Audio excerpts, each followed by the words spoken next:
Hi, good morning! Story time! Alam niyo ba, nakakuha kami ng 4 na tumbler at 4 na wash bag for free. Alam niyo ba kung paano? So, may ongoing promo yung KTO ngayon. Kaka-release lang nila nung Korea Travel Hotline, yung 1330. Korea 1330. So, kailangan mo lang mag-chat sa kanila. Meron dong QR code na i-scan, tapos mag-chat ka lang. And then, papakita mo doon sa nag-a-assist na nag-chat ka. Then, may survey naman na papafill up sa'yo.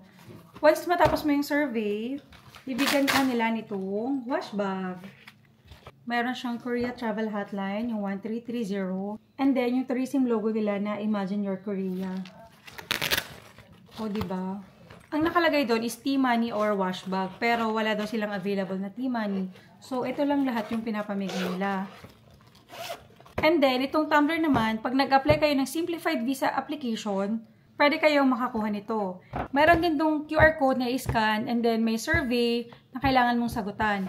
So, 4 yung nakuha namin kasi 4 kami nag-apply. So, lahat kami nagsagot ng survey. Ako lang pala. Isa ko lang, pero pwede daw kasi 4 naman kami. So, lahat ng names namin, inilagay ko. Ito yung tumbler naman. Merong 3 colors. Maganda naman yung quality niyan. Saktong-sakto to sa travel. Ito. Double wall vacuum insulation.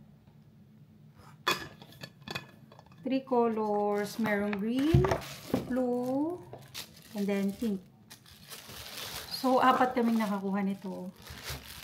So, yung promo nila is until December 19. Pero ang nakalagay doon is hanggang meron silang stocks.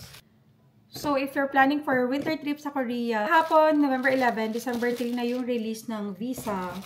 Tentative release ng visa. 16 days processing na.